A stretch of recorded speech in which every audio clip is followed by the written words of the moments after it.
Clemson Sports Talk with Lawton Swan. Just call me Swanee. Tiger style. Tiger style.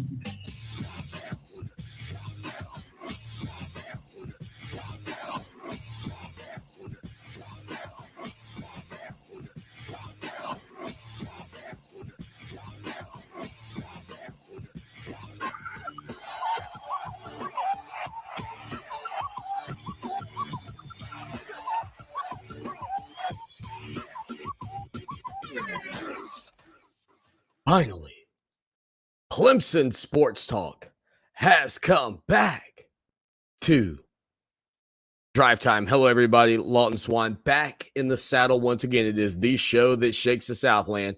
Clemson Sports Talk for you each and every afternoon as you make your way around the great state of South Carolina and beyond, listening to us on incredible radio stations like Fox Sports Radio 1400 in the Midlands and around the world on the iHeart Radio application. Hope you're doing well. Glad to be back with you. I know a tough, bitter weekend for Clemson Tiger fans, but the college football season is upon us, and we have a lot to get to here on the program today. Look, you got to react to this Clemson-Georgia game. You can. I'll be the first to tell you, I missed it by a mile. Not saying I missed it by a mile in terms of the spread of the game. I thought Clemson would win by about 4 points, but I missed it by a mile in thinking that this game could get into the 30s, 35, maybe even 40 points. What a defensive matchup that took place up in Charlotte Saturday night under the lights. The Tigers and the Dogs, an old-fashioned Southern slugfest and slobber knocker, if you will. Dabo Swinney called it a slugfest several times. Some may have said offensively it was slug-ish for sure for both teams, but at the end of the day, it was a big defensive play by the Georgia Bulldogs.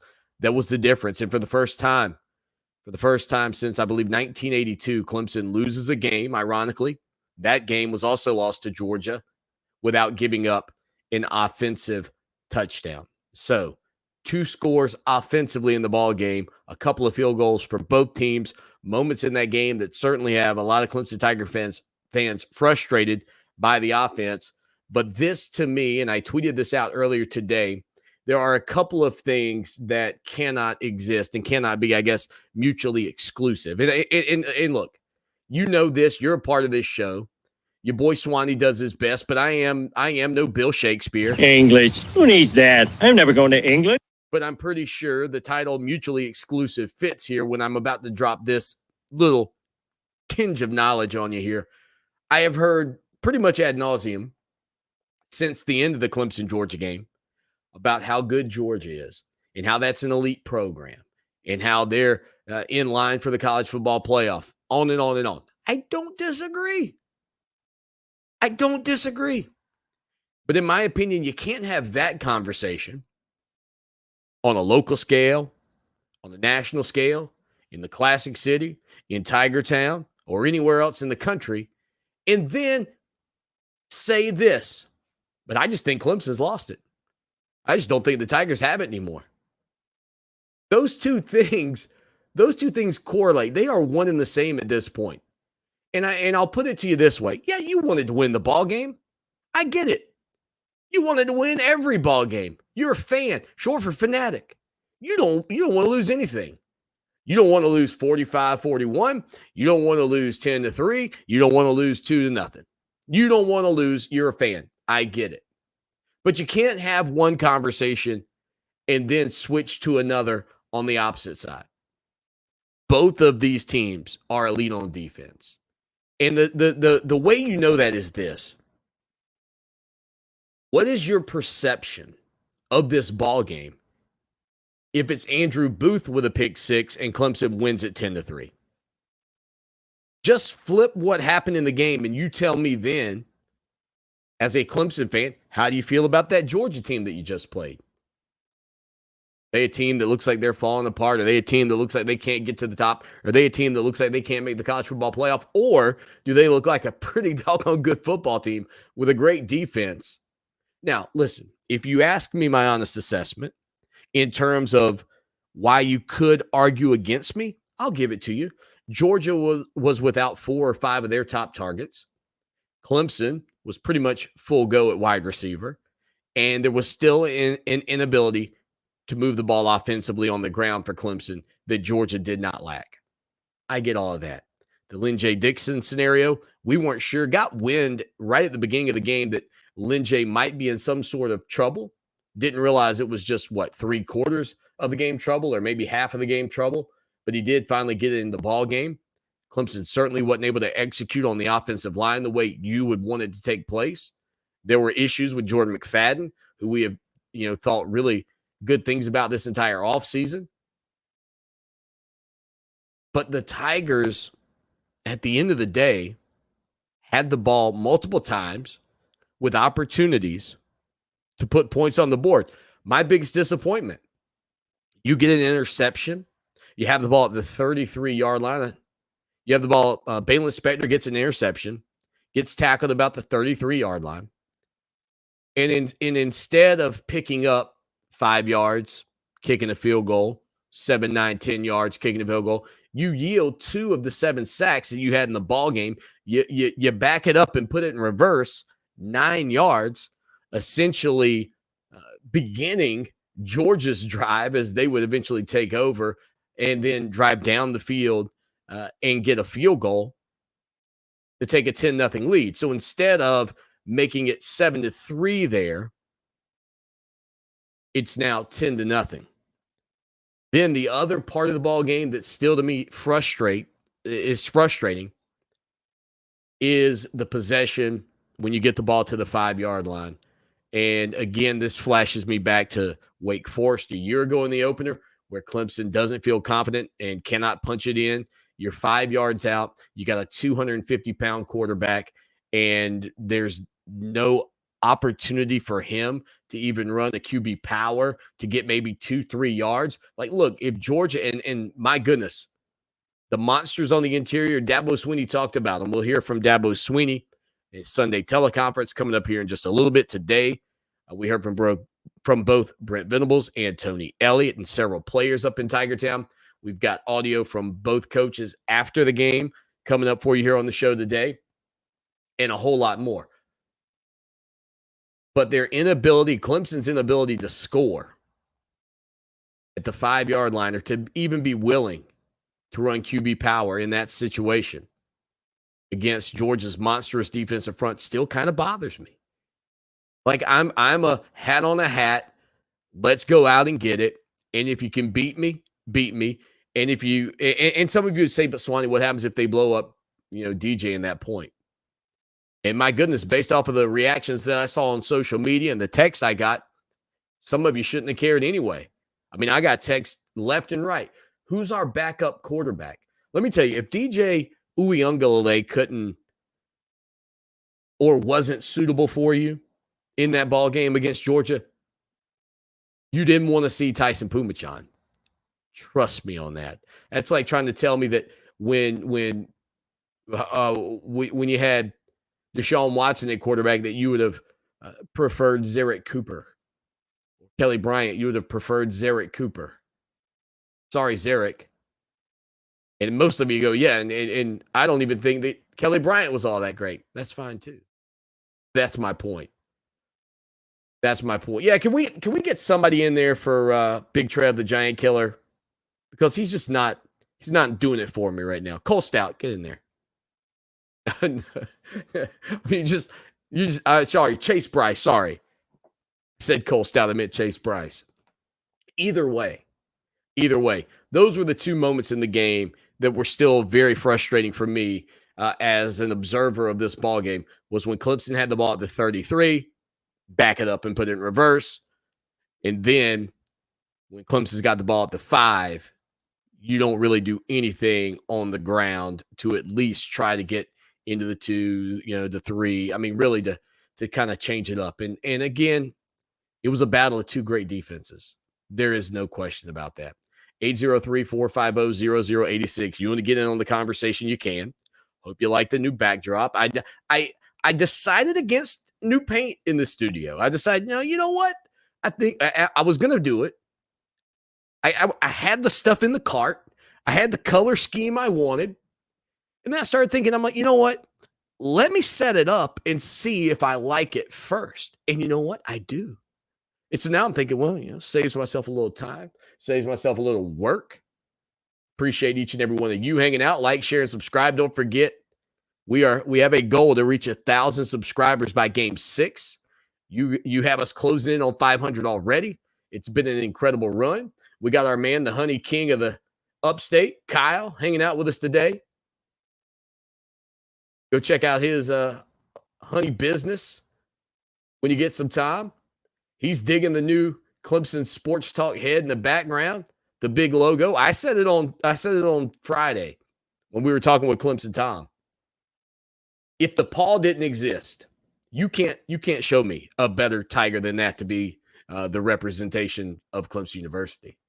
You just can't. It doesn't exist. If the paw had never been created, that's your go-to.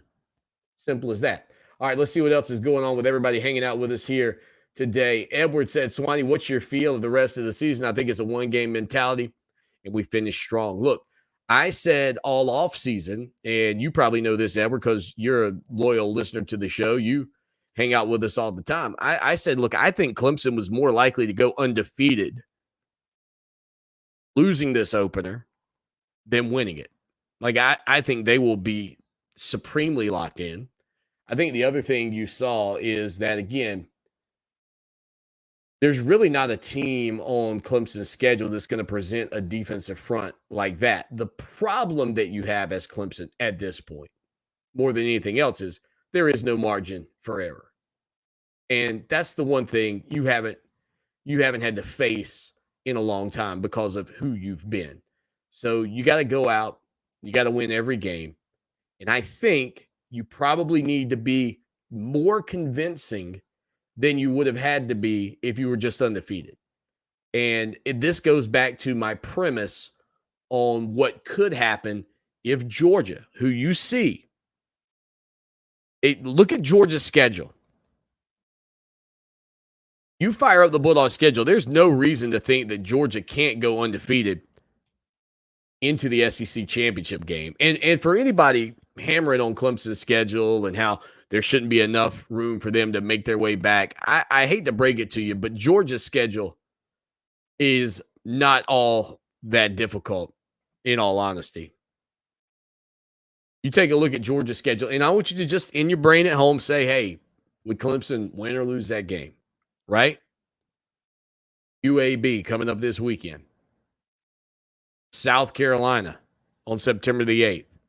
Vanderbilt on September the 25th. Arkansas on October the 2nd. Have you hit one yet? Have you hit one yet where you went, yeah, you know what? I think they've really pushed Clemson. You haven't. You haven't. Auburn, October the 9th. On the road, think they'd push Clemson? Probably not, right? Not any more than they'll push Georgia. Kentucky, Florida, I'll give you that. A challenging contest, but one I would believe Clemson would win. Missouri, Tennessee, Charleston Southern, and Georgia Tech. So let's not and look, Georgia fans, this should not be seen as, oh, Swanee's really beating up on us here on a Monday. No. This is the recognition that neither of these two teams, had they lost this opener against the best team they will play until a championship game, neither of these teams has a whole lot of beef on the old bone remaining here, honestly. Clemson would go undefeated against Georgia's remaining schedule, in my opinion, and would get challenged maybe once by Florida. That's it. So, with all that being said, I think Clemson's biggest hurdle is that Georgia will go undefeated, Edward. And if the Bulldogs go undefeated, they would go into the SEC championship game, I believe, undefeated. And if they lose to Alabama, that might be a worst-case scenario for your Tigers. But the thing is, at this point, there are a lot of weeks of college football left. There's no certainty that Ohio State's going to go undefeated after watching them play in their opener. There's no certainty about Oklahoma going undefeated after seeing them in their opener. Again, I don't know what's going to happen out west with Oregon. You saw UCLA this weekend knocking off LSU. I mean, look, Clemson fans, if you're really feeling bad today after what happened, here's what you do. Go put on some LSU gear and stand in the mirror. Oh, you'll feel a lot better about who you are. Trust me on that, especially given the fact that LSU has a national championship more recently than Clemson. To see that program doing what it's doing right now, oh, it has shades of Auburn and the situation that took place there. What was the coach's name? Gene Chizik at Auburn. When that thing sort of, most of the time people use the term the cheese sliding off of the cracker when somebody's kind of a little out there on something. But the championship cheese is quickly sliding off of the cracker at LSU. You could be them. So just be thankful. Sometimes a comparative analysis helps. When you wake up on a Sunday morning, not wanting to get out of bed as a Clemson Tiger fan, just go throw on another team's gear and look in the mirror for a minute. You'll quickly go, yeah, you know what? It's not so bad here. It's not so bad, 10-3, 2 top-tier defenses. But again, I do think that that's an issue for Clemson, is that Georgia, with one loss to Alabama in the SEC championship, would have an argument over Clemson every single day of the week. And I got no argument against it. They beat you heads up on the field. I mean, the only thing somebody nationally could say is, well, the College Football Playoff Committee likes conference champions. That would be one little thing Clemson would have in their back pocket, but you wouldn't have a head-to-head victory. The other thing would be, well, I really feel like Clemson's gotten a lot better through the season, and I feel like Georgia just leveled off. I mean, those are the two arguments you can make, because on the field of play, the Classic City Dogs were better than the Pickens County Cats. I mean, that's just the way it was. And it was a great game. I think both of those teams are very much still in the college football playoff conversation. Whoever won it, whoever lost it, that was not going to change. The other thing I will say too, and then we'll get into some of the numbers coming up here in just a little bit, 803-450-0086 text line and phone line if you want to hit us up on that front. The other thing I will say, as it pertains to Clemson and Georgia and what took place in Charlotte, to me, as a fan, and I don't think I mentioned this earlier, it was hard to watch because there wasn't a lot of exciting plays. There was a point in the game where offensively, I think the best play for each team had been a pass interference call, maybe even multiple pass interference calls. But it was reminiscent of the LSU-Alabama game, that game that was 9-6, the game of the century back in 2011. We've had several games of the century since as well, but that one ended up being a rematch in the national championship. And recall that it was Alabama who lost the regular season game that ended up dominating in the postseason. Could Clemson and Georgia end up on opposite sides of the college football playoff? And could we end the season the same way we started it, with these two teams going head-to-head? Man, I don't think that's completely impossible. I really don't think that's impossible at this point. In my estimation, Clemson, who was either number 2 or 3, depending on where you found them in the polls a week ago, when the polls come out tomorrow, because we do have a game tonight. When the polls come out tomorrow, I think Clemson is probably going to be 6 or 7. And I don't think that that's really a reach at this point, because I didn't see a whole lot of teams on my television this past weekend that would have beaten Clemson and or Georgia. Only one I really saw, I think, could for sure beat both of those teams more often than not. Rammer Jammer, Yellow Hammer. You know it. Nick Saban in Alabama. There we go. All right, out of the gates on a Monday, rocking and rolling your Labor Day with you, grinding along. I hope you like the new backdrop. Give us some feedback. What do you think about that? We'll come back. We'll take a look at some of the stats. What was the stats that were from Saturday night? We did it. The Buy Low at 120 Forum Drive is now a full-fledged brand spanking chicken clucking brisket rubbing veggie chopping draft pouring new Lowe's Foods. The grand opening of your local Lowe's Foods is here. Get excited. Our iconic iHeartRadio Music Festival is finally back, September 17th and 18th at T-Mobile Arena in Las Vegas. Streaming free on the CW app and CWTV.com and live on iHeartRadio stations across America. Feel tired and out of it? You could be dealing with junk sleep from sleeping on the wrong mattress. The Mattress Firm sleep experts will match you to the perfect mattress and help you unjunk your sleep.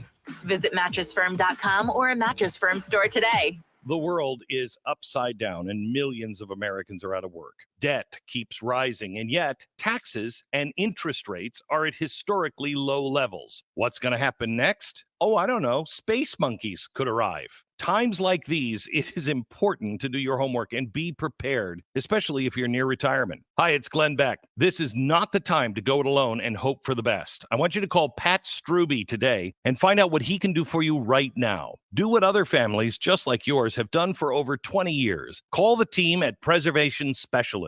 Call 803-9-RETIRE and schedule a complimentary phone or video consultation. Pat Struby and his team at Preservation Specialists are local and independent. Their focus is you and your retirement. So call 803-9-RETIRE. Schedule a complimentary consultation and be prepared for your retirement years. 803-9-RETIRE. Glenn Beck has been remunerated and is not a client. Investment advisory services offered through Kalos Capital Inc. Investing involves risk, including the potential loss of principal. You are in charge, and you don't have to suffer with erectile dysfunction any longer. Just call Peak Performance for Men today to get started. Peak Performance for Men has a success rate of over 85% for men with erectile dysfunction. They help you with focused linear compression therapy. This treatment focuses on the cause, which is lack of blood flow. Sound waves repair aged blood vessels, stimulate growth of new blood vessels, and remove decades of microplaque. All this without surgery, painful needles, harmful medications, and no downtime. Listen to what one client had to say. Visiting the clinic was the best choice I ever made. The staff was friendly and respectful. They never made me feel embarrassed or uncomfortable. I only wish I had known about it years ago. I took charge and got great results. So call Peak Performance for Men today. Don't put it off. It's painless and it's effective, and there's no downtime. Peak Performance for Men. Call 803-302-8181. That's 803-302-8181. Peak Performance for Men. All right. I know this isn't any fun to talk about, but we should. So, who's going to do what? Flashlights? Nowhere to be found. Where to be found? Batteries? Dead. Great. Emergency supply kits? Not packed. No. What about blankets? We have an old towel. Good enough. Cell phones? May not work. Emergency water? Not a drop. And what about food? Nope. Perfect. We all know where we're meeting if we're separated, yeah? The library. Aunt Joan's house. The bus stop. Great. And I'll be waiting here wondering where you all are. Sounds like we don't have a plan. Who's up for mini golf? Winging it is not an emergency plan. Make sure your kids know what to do during an emergency. Who to call, where to meet, what to pack. Visit ready.gov/kids for tips and information. A public service announcement brought to you by FEMA and the Ad Council.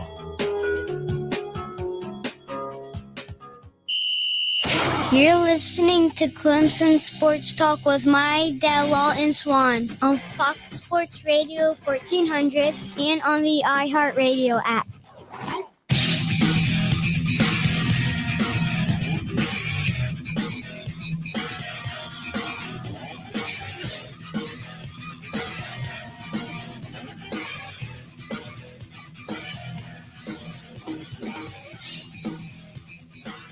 It is a Monday afternoon, Labor Day. Again, college football coming up tonight. The ACC and the SEC facing off as Louisville takes on Ole Miss. 803-450-0086. Ole Miss will not be coached by Lane Kiffin. He is out with one of these breakthrough cases of COVID-19. He's vaccinated, got the whole team vaccinated, but he still will not be participating tonight. 803-450-0086. All right, text line. See what you have been talking about before we dive into some of the stats. Linda says, Swanee, that bothers her too. talking about, I assume, the situations at the 33-yard line and at the goal line. Just want to give yourself a chance to put 6 on the board in a game like that. And I didn't think with that situation, with those plays down there near the goal line, Clemson did. And there's a level of frustration on that front. And I think the other thing that Tony Elliott's dealing with currently is the fact that so many people out there have been critical of him since Jeff Scott left, and maybe rightfully so. But it's not as if Jeff Scott's burning it up as the head coach at South Florida. But some would be, some would say that the creativity has not been there. And, that's one of the things I kind of thought about too coming out of that ball game was, when I don't think Georgia was so much supremely talented to Clemson that you couldn't have won that game straight up. But remember in the first national championship game that Clemson played in 2015, I mean, the legendary Nick Saban ran an onside kick because he knew he had to do something to switch the momentum, generate an opportunity for his team and take an opportunity away from your Clemson Tigers. He kicked an onside kick in the national championship. Clemson, in that same season, needed to make a play against Oklahoma, and they ran the fake punt with, I believe it was Andy Teasdall, throwing that pass to Christian Wilkins when Clemson ended up beating Oklahoma 37-17 in the Orange Bowl. For me, a moment like that, like a little trick play, a little tailback pass, a little something. It's kind of like when I go to a restaurant, if I get nachos, right? I get the jalapenos on the side so that if I want to have something a little spicy, I can. And it felt like Clemson never reached over and grabbed one jalapeno and just said, well, let's see what happens if we spice it up a little. 803-450-0086 text line. I see Kyle asking the question about Trevor in Georgia gear. I didn't see that. Trevor was wearing Clemson gear when I saw him say Clemson football. Could be a Photoshop job out there, Kyle. But somebody did ask me if I lost a bet, if that's why I was wearing red today. No, this is just what I chose to put on today. I don't know who I'd bet with. 803-450-0086. All right, let's see. Nick says, Swanee, that's definitely was the one drive where I questioned the play call and should have tried to run it once. Yeah, and I really need to go back and watch that entire sequence again just to kind of get a feel for what took place.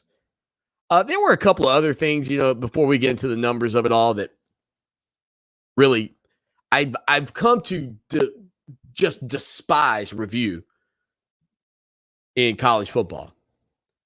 First off, the fact that you can review whether or not a ball was tipped on a punt return, to me is absurd. And then even if you do review it, that you could throw a flag, bothers me even more. But then Will Taylor, who returned that punt that got called back and turned into a running into the kicker, a 5-yard penalty against Clemson, and watching those officials try to figure out where to spot the ball was also excellent. But he gets hit out of bounds. And it's amazing to me that we can review one thing. We can go look back and see if the ball gets tipped, but we can't go look back and see if we think he was actually hit out of bounds. I mean, to me, the bigger thing to be able to review, and I understand that the ball is tipped, that it wouldn't matter if you roughed the kicker or not. But wouldn't you think that the thing that would be more important to review of all those scenarios would be whether or not it was actually roughing or running into the punter and or whether or not a guy got blistered 3 yards out of bounds, those seem much more significant than if the ball was touched. Like, I don't want to live in a world where every play is reviewed. I don't want to live in a world where the administration of the officiating and everything goes back to replay, because I could show you probably holding on every single play. I mean, every play. But if you could do it on one, like what's good for the goose should be good for the gander, and it should happen on every single play. You should be able to say, I think there was holding, replay that. Let's go back and look. I mean, that's the problem. Like, it shouldn't be that certain things are reviewable. Like targeting. If the ref throws the penalty flag, that should be it. That should be, you're going to go back, if you're going to review targeting, only when there's a flag. If there was not even a flag thrown, the game shouldn't be stopped. If the ref didn't call it on the field, it shouldn't be stopped. If the ref called that the ball was tipped on the field, should not be able to review something and then throw a penalty post-eval. That makes no sense at all. None. Now, if you threw a flag and then you went back and reviewed and the ball was tipped, hey, that's a correctable error, but not a creatable penalty, which is what we essentially did. The other time that something like that happened was when DJ gets hammered in the end zone by 2 Georgia Bulldogs. No roughing, nothing. Oh, it was because the play was dead. Well, I guess if he'd have broken his collarbone, it would have all been good, huh? We'll hit a break. Stay with us. By popular demand, Great Southern Homes now lists their coming soon communities online. Whether you're looking for a new home in your hometown, moving to a new town, or just want your pick of choice lots, this is the place to start. Great Southern Homes invites you to put the wow in your new home with options and upgrades. Live green, live smart in your new green smart home. Show your style and personalize your new home with options and upgrades from Great Southern Homes. Find your dream home today, GreatSouthernHomes.com. iHeartRadio Earth is here with little tips for a healthier planet. This spring, you can share your own observations about nature with scientists and play a critical role in scientific discovery by adding to their data collection. Discover more about citizen science programs such as monitoring weather, observing plants and animals, and more. Brought to you by iHeartRadio Earth and the National Environmental Education Foundation. To find more tips for smarter, sustainable living or to take action in your own community, go to iHeartRadio.com/Earth. Hey guys, Lawton Swan here. I was hanging out in the backyard with my son Mason a couple of years ago, and he said, Dad, you're the best father ever. When I asked him why, he said, because when I go outside to play, I don't get eaten up by the bugs anymore. Imagine that, me a hero, when all I did was call my good buddy Trey Powell at Mosquito Joe. With their routine service plan, no more bugs and no more bites. Make yourself the family hero. Call Mosquito Joe today, 803-223-7916. That's 803-223-7916. Outside is fun again. When it's hot, it is hot. Stay cool with Wilson'sAir.com weather update. A nice holiday in front of us, that's for sure. A lot of sunshine out there. I've been on the sticky side of the potential for a shower or two. 90 degrees for a high. For ABC Columbia Channel 25, I'm Tyler Ryan. This report is sponsored by Lowe's Foods. We did it. The Buy Low at 120 Forum Drive is now a full-fledged brand spanking chicken clucking brisket rubbing veggie chopping draft pouring new Lowe's Foods. The grand opening of your local Lowe's Foods is here. Get excited.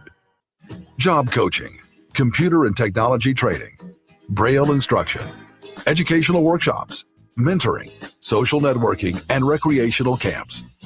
These are just some of the far-reaching services offered by the National Federation of the Blind of South Carolina. We promote the economic and social welfare of the blind while helping them live the lives they want. To find out more about us, call 803-254-3777 or visit www.nfbofsc.org. To some, a baby's babbling doesn't mean much, but it does, especially if there's no babbling at all. Little to no babbling by 12 months or later is just one of the possible signs of autism in children. Learn more at autismspeaks.org. Brought to you by Autism Speaks and the Ad Council. The Red Cross responds to nearly 66,000 disasters every year, most of them house fires. Red Cross President and CEO Gail McGovern says you need to develop an evacuation plan and practice it, especially with your children. It takes just 2 minutes for a home to be engulfed in flames. Practice those drills. We all think our kids know what to do. They don't.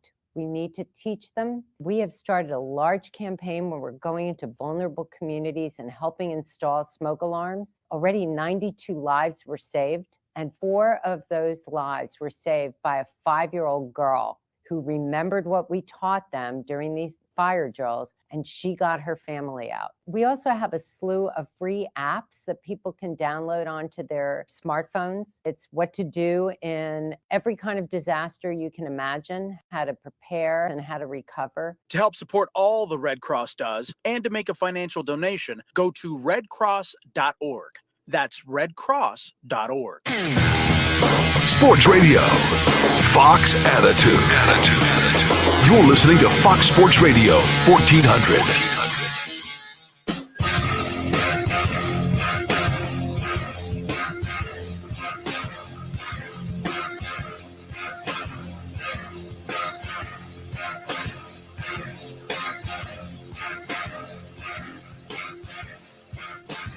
I'll tell you what, I'll give both fans a lot of credit. I know the Georgia fans before the game. This is probably the strange dynamic of it all. Georgia fans before the game were chirping. Like now maybe there were Clemson fans out there doing it. I didn't see them. And maybe that's because a Clemson fan that chirps ain't go jump in my face. But I'm walking to the game, and some, like a teenage Georgia girl gets in my face. She's like, "Go Dogs!" I'm like, I'm working. I'm just trying to get into the game here. But after the game, seemed like a lot of camaraderie amongst everybody that made their way in, just in terms of respect for what they had just witnessed, because it was special in an era where teams score points in just like points rain down on a game of college football. These two teams had 0 offensive touchdowns. The Savage Dog says, great physical heavyweight fist fight. Hopefully we get round 2 in the playoffs. I'll be pulling for Clemson. Until then, go Dogs. Appreciate the Savage Dog for hanging out with us. Hopefully he'll continue to hang out with us through the college football season.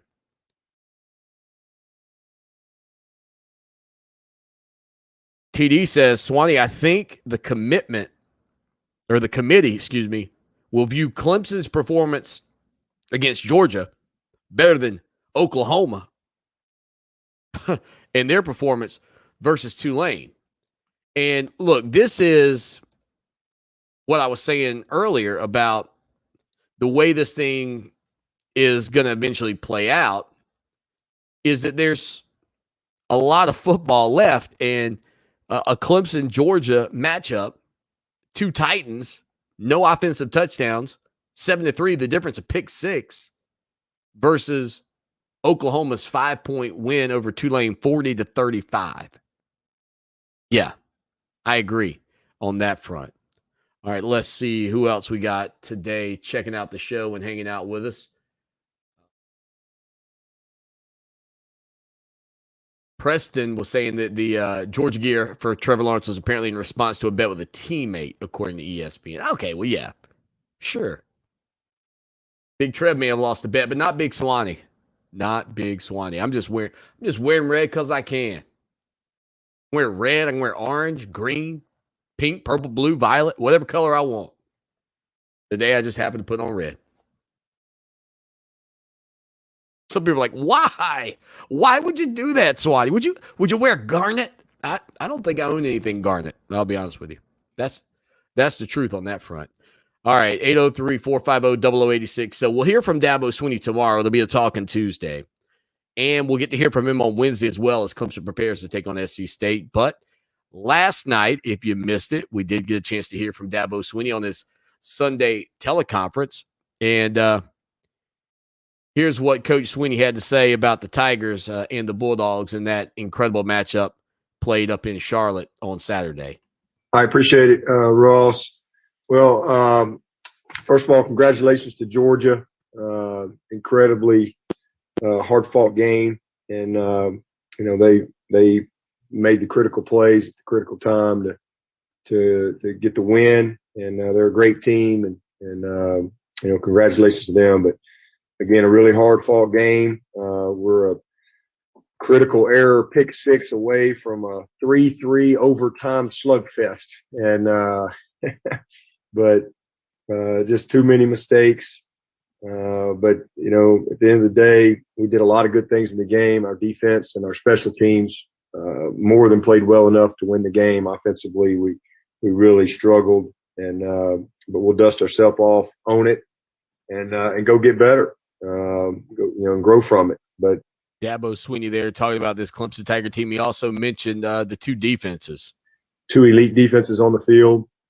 I think that'll prove to be the case throughout the year, and I think both offenses will get better as we go along. So, but again, disappointing that we didn't come out on top, but overall a great experience for us. Something that I think again we can really learn from and teach from, because these kids care and they're deeply invested. So now I don't know if it was me, but E.J. Williams ended up being the one player that did get banged up, even though he was in on Clemson's last offensive play. DJ was pressured, threw the ball a little bit behind E.J. on that fourth down conversion attempt that Clemson had late in the ball game, but he was the only one banged up. He'll be out 4 to 5 weeks, according to Dabo Swinney, after having surgery on his thumb. So they're hoping that Clemson will be able to get him back on down the line in a month and a half or so. We'll see how that goes. He was also asked about, what he really feels like Clemson needs to work on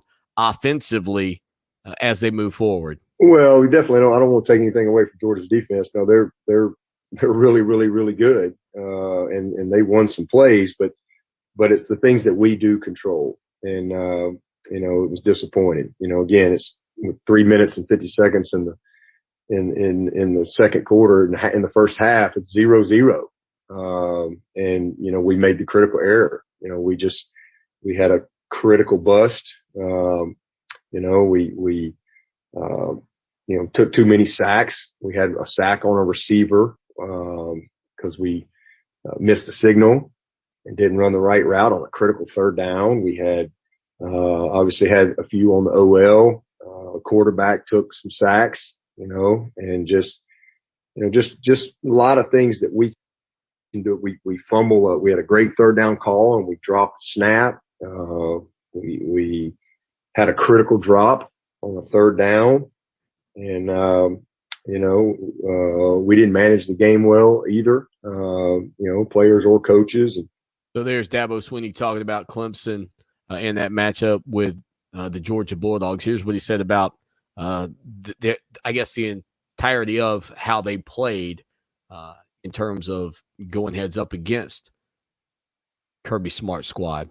I would say we played our C- game at, and if you're not going to win against a team like that. There was some really good individual things, but just not consistently 11 guys, playing with the type of precision and details that it takes to give yourself a chance against a defense like Georgia. And again, so I should preface that Clemson's offensive game was a C- in Dabo Swinney's eyes. We'll hear a little bit more from Dabo Swinney. Plus, don't forget, William Qualkenbush joins us in hour number 2. Give us your reaction to Clemson's loss to the Georgia Bulldogs 10-3 Saturday night in the Queen City. Again, it is the show that shakes the Southland. Stay with us. As a business owner, you've put everything on the line to make your business successful for you, your family, your employees, and for your customers. I want to hear your story. At iHeartMedia, we have so many ways to share your inspiration with the world, from digital and social campaigns and influencers to streaming television and the nation's largest podcasting network. And of course, our network of trusted radio stations. I would like to put my 3 decades of marketing experience to work for you. Contact Mark Davis at iHeartMedia.com or look for me on LinkedIn. Okay, fellas, listen up. We're going to run a 10-9 slant on 2. Ready? Man, it's hot out here. I sure could use a tier 1. This isn't the time for that, Baker. That perfect fizz with just the right cherry kick. Come on, we gotta focus here. He's right. Nobody does cherry like Cheerwine. I like mine with tiny ice. Love tiny ice. Cheerwine goes great with barbecue, too. Listen, we win and I'll buy you guys all the cheer wine you can drink. Deal? Yeah, let's do this. Ready? Try the uniquely refreshing cherry flavor of the South. Cheerwine and Cheerwine Zero Sugar. Uniquely Southern. Football is back, baby. You gotta believe it. And the NFL Podcast Network is now on the free iHeart app. Whether you're a casual fan or a rabid name your kid after your favorite player kind of fan, we got you covered. Just open the free iHeart app for in-depth analysis from the pros on podcasts like NFL Explained and Around the NFL. Fantasy football fanatic? Of course you are. We got you with multiple fantasy football podcasts, so you know who to start, who to sit, and who to pick up to win the week. The NFL Podcast Network on the free iHeart app. #1 for music, radio, and podcasts all in one. No word in English language is less convincing than probably. Are you sure we should get matching tattoos on our first date? Sure. We'll probably stay together. Probably? It's been 23 minutes since I ate. I can probably swim. You should wait 30 minutes. Okay, now tell me what to do. Cannonball! Cramp! Oh, I have a cramp. I can probably hit the green from here. Probably. Can I get a mulligan? Ready to go? Hey, are you sure you're okay to drive? Yeah, I'm pretty sober. Yeah, I'm probably okay.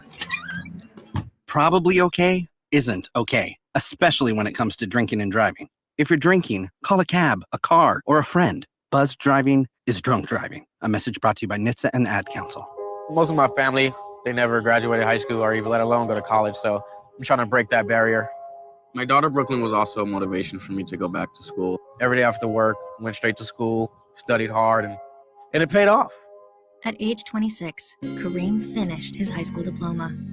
I could not have done it alone. I feel like if I didn't have anyone to push me, I wouldn't even bother to do it.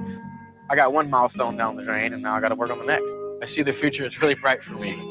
I feel like it doesn't matter the age, as long as you go back and get it done. The high school diploma is just added to the confidence, and now I feel unstoppable. No one gets a diploma alone. You have more support than you realize. If you're thinking of finishing your high school diploma, you have help. Find free adult education classes near you at finishyourdiploma.org. That's finishyourdiploma.org. Brought to you by the Dollar General Literacy Foundation and the Ad Council. Type 2 diabetes is a serious chronic health threat in America. It affects tens of millions of people. Many people who have the disease don't know it. Diabetes can cause health problems such as heart disease, strokes, amputations, and blindness. Talk to your doctor, get screened if you're at risk, and learn how to avoid becoming one of the millions of new cases of diabetes each year. You can help prevent type 2 diabetes. A message from CDC and HHS. Fox Sports Radio 1400. Online at foxsportsradio1400.com. On your phone with the iHeartRadio app and on hundreds of devices like Alexa, Google Home, Xbox, and Sonos. An iHeart radio station.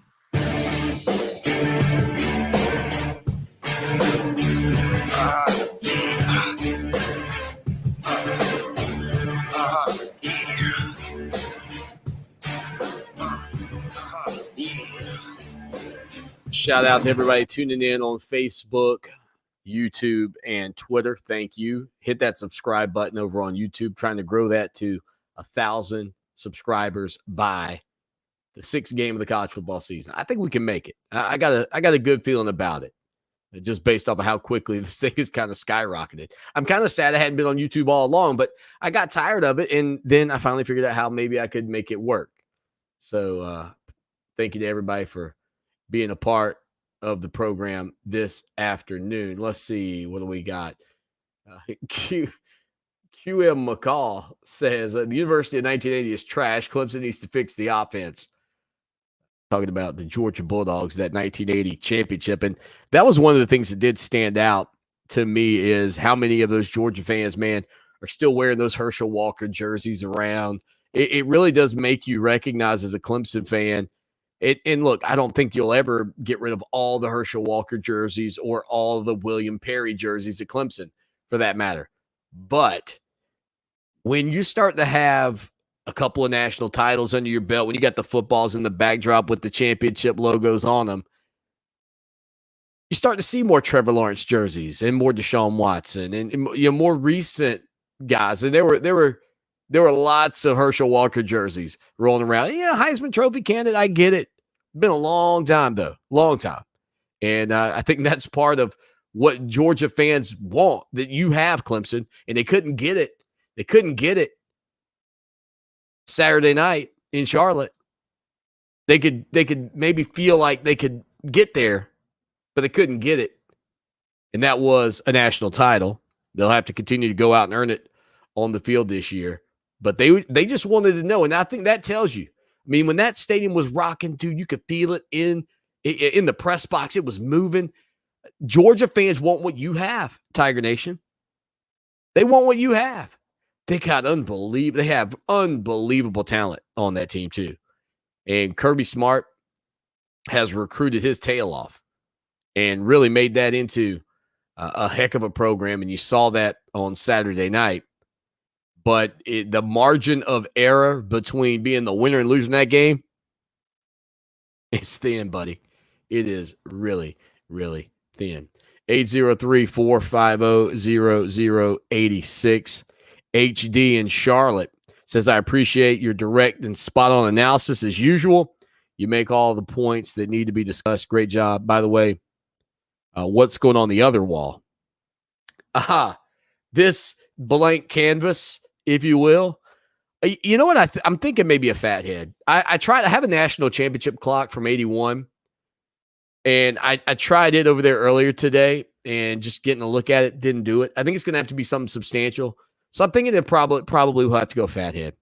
Maybe I'll just get a fathead of my own head. Just a big old Swanee fathead just right there.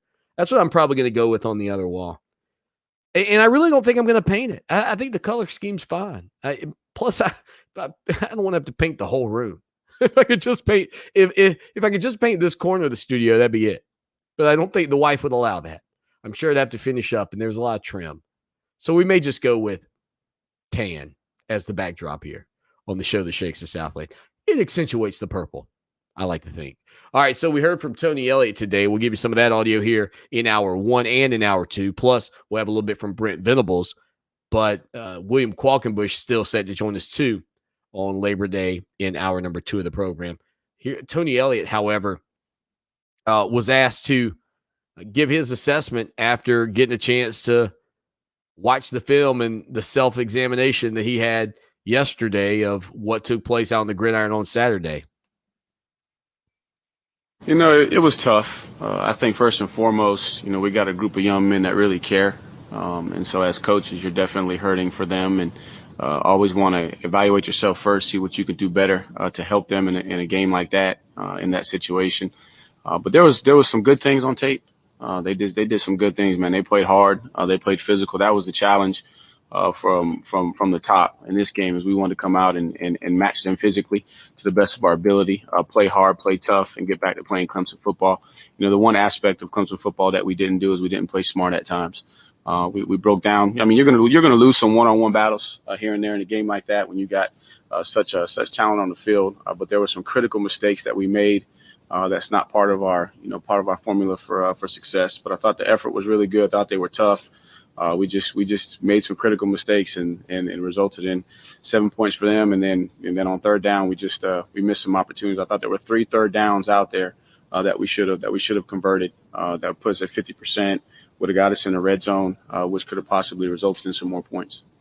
Tony Elliott earlier today, again, talking about your Clemson Tigers reevaluating the tape of that matchup against Georgia. He also was asked about, was there anything that, you know, when you look back on it, he said, you know, I wish we'd done this. I wish we'd done that. We'll hear that coming up in hour number 2 of the program. He was also asked about, you know, how tough it was knowing that Clemson's own defense was playing so well. And here's what Elliott had to say on that front, just knowing that the guys on the other side of the ball were pouring it out every single play.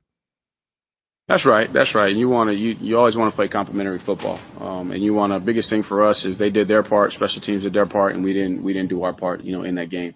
It should have been a 3-3 game going into overtime, you know, at best, but we scored 7 points for them just on a miscommunication, not being on the same page, resulted in points for them. So it's tough, but man, we one thing around here is we win and lose as a team. You know, we win and lose with class. So we understand that they got our back, and we don't feel guilty, other than we just want to do our job to help this team win. Tony Elliott again earlier today up in Tigertown. We'll talk to William Qualkenbush. We'll get his thoughts on Clemson, Georgia again coming up tonight. More college football action as Louisville and Ole Miss will face off as well. So we still got one more game on the first official full weekend of college football. It takes place tonight. Also in hour number 2, there was a game last night. Did you happen to see Florida State and Notre Dame and Mackenzie Milton and the way he got into the game and then leading the Seminoles into an overtime matchup against the top 10 Notre Dame team?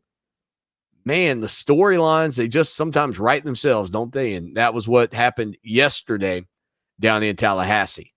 All right, we'll hit a quick break here. Hour number 2 coming up again on the show that shakes the Southland. William Qualkenbush joins us. Again, you know him from Out of Bounds with Qualk and Kelly. He's here with us right after this.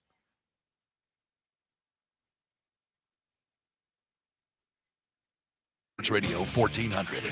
Brakes for less is what we do. We know drums, rotors, pads, and shoes. It doesn't matter what kind of car you got. Call 888-261-STOP.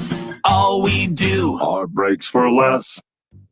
The new year can often bring big changes, some great and some unpleasant. If you're facing a divorce, consult the full-service legal team at Masella Law. Attorney Robert Masella has over 2 decades of experience fighting to protect his clients' assets and making sure that every detail of their divorce is handled carefully. Don't get overwhelmed by the legalities. Get in touch with Masella Law and get started towards your future. 748-9990. Give us a call or just log on MasellaLaw.com. Let me tell you who I trust to protect my home and my family. Modern Exterminating. Hey, it's Lawton Swan, and when you need top quality service from a team that knows what bugs you, call Modern Exterminating, 765-2315. They're locally owned and offer a full complement of pest elimination services, including complete pest control, termite plans, moisture control, and more. Check out Modern Exterminating online at pestfreesc.com or give them a call today, 765-2315. Modern Exterminating. They know what bugs you. At the Samuels Reynolds Law Firm, we've seen how terrible accidents turn lives upside down, and we're proud to be the lawyers our clients depend on during their toughest moments. I'm Jason Reynolds. Call me when your family is faced with any serious injury or death. And I'm Stephen Samuels. When you're hurt at work, I go to work getting you the medical treatment and workers' compensation you depend on. We have the experience and passion you need when you need it most. Samuels Reynolds. True injuries, true lawyers. 779-4000. It seems every time they have an issue, they ask, do you know a good plumber? Here's the answer. Yes. On-Call Plumbing, Heating, and Air. Like the name implies, they're on-call, so they're there when you need them. And On-Call always sends a trained technician, not a trained salesperson. Locally owned and operated, online at OnCallSC.com. On-Call Plumbing, Heating, and Air. Pick up the phone and we'll be right there. Call 781-HELP. You don't usually get a stock tip from a 16-year-old, but I'm here to tell you about a different kind of stock. It's called Better Futures, a stock for social change that's not about making money. Instead, you invest to help students like me go to college. This is beyond a simple donation. It's the opportunity for America to invest in its kids and take an active stake in the future of the country. The return on your investment isn't money. What you get back is knowing you protected our potential. So one day, that potential can grow up to become surgeons and architects, executives and engineers, people who can change the future just by being a part of it. My name is Alicia, and I'm your dividend. Invest in better futures with UNCF. Visit uncf.org/invest. A mind is a terrible thing to waste, but a wonderful thing to invest in. A public service announcement brought to you by UNCF and the Ad Council. This year marks the 60th anniversary of one of our state's real jewels, the Federation Center of the Blind, which is affiliated with the National Federation of the Blind of South Carolina. The center provides such key services as virtual and in-house computer training, job coaching, braille instruction, and much more. We invite you to join us by calling 803-254-3777 or by emailing nfbsc@sc.rr.com. Mothers Against Drunk Driving supports victims of drunk driving, drug driving, and underage drinking at no charge. Call our 24-hour victim helpline at 877-MAD-HELP or visit mad.org. That's MADD.org.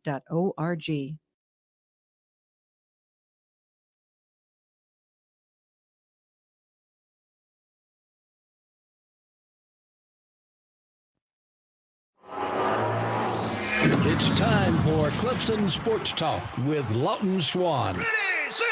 Just call me Swanee. Tiger style. Tiger style.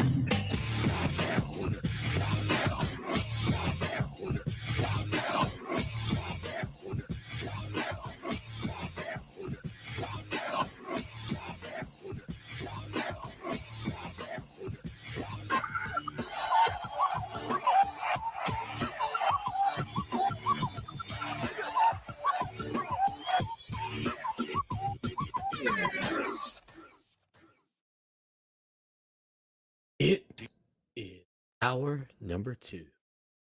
That's drive time right here on the show that shakes the Southland. Clemson Sports Talk. Lawton Swan with you, hoping to be joined by our good buddy William Qualkenbush here in just a few minutes. While I was scrolling Twitter, I saw the news that Michael K. Williams, if you don't know who that is, Michael K. Williams from The Wire. He played Omar. He was in Boardwalk Empire as Chalky White.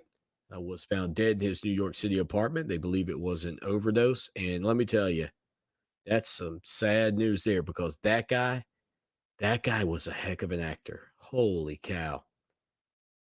I was fascinated by both of his roles, 54 years old.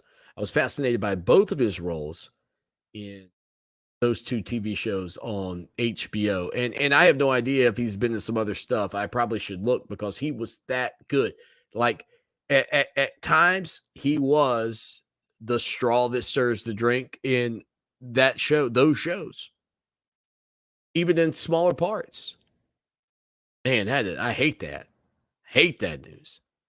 All right, you can hit us up. You can hit us up over on Twitter at Clemson Sports. You can hit us up live on the show, 803-450-0086. That comes right to my phone. I got the phone sitting here in front of me, waiting for you.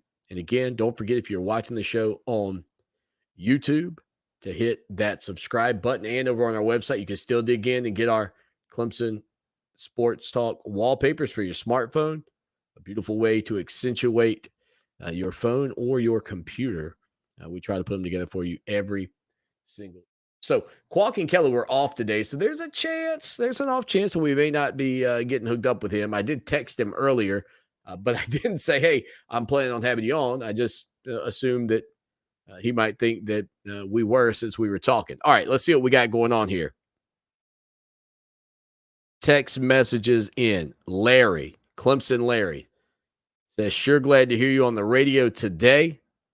Other talk shows took the day off. Like Qualk didn't hear that. My wife and kids, however, did go to the pool today. Let's see. This text message comes to us from an unnamed texter. See if I have the name in my phone. Sometimes my phone will. Yeah. This is from Double O. Overton Orange says, I'm a poker player. And anybody that plays poker knows that you will lose sometimes. He says, I'm not going to cry about Clemson losing a game. I'll take the negative and turn it into a positive. Better to lose against a top 5 team than later this season to an average team. Not going to say we could have won because of this or that. Move on to the next game and learn from the mistakes we made against the Dogs. Most importantly, Double O says, I think we will be in the playoffs at the season's end. Preston chimes into the program. It says slobber knocker. I use that one out of the gate. He says, this is Preston. He says, Swanee, we are still in the playoff picture. Yes, absolutely. The biggest hurdle will be, again, in my opinion, is not so much whether or not certainly you have to win out. But if you do win out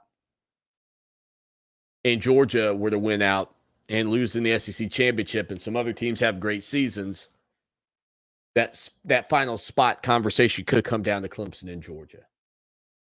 But you know what? You know what? I mean, like I tried to get this in my mind, right? I guess traveling back from Charlotte. Even still, I mean, if you lose one game and it's the opener and you don't give up an offensive touchdown, you don't make the college football playoff.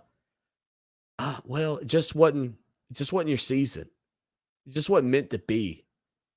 I mean, if you had to be perfect from the jump in an era where in college football, very few have had to be perfect to get into the college football playoff. Like, if this is the year where Clemson had to be undefeated to get into the playoff, then you know what? It just was not meant to be. It just wasn't meant to be. And so from that standpoint, I like to say or think, we could just relax. Don't stress, 803-450-0086 text line, phone line. Okay, it looks like we're not going to be able to get hooked up with William Qualkenbush today. So I will pull out a sad face emoji on that front. But we will check to see what you guys are talking about as well. I did see the picture of Trevor, by the way. Trevor Lawrence wearing his Georgia gear. And just as I say we may not hook up with Qualk, sorry, everybody who didn't want to hear from Qualk. Huh? Yeah. Those of you that didn't want to hear from him, too bad. He's here. He's hanging out with us. He's William Qualkenbush. He is the man. Qualk, what's going on, big guy? How are you? Swanee, it was a brief moment of panic, but we got hooked up, and I'm glad to talk to you on this Labor Day, my man. Hope you're doing well. Yeah, man. I tell you, it was such an incredible ball game Saturday night in Charlotte, and I was reminded of the 2011 Alabama LSU game, and those two teams rematched for a national title, and that certainly I don't think is off the table for these two teams. But were you surprised at how many people out there were just like in full panic mode in Tiger Nation?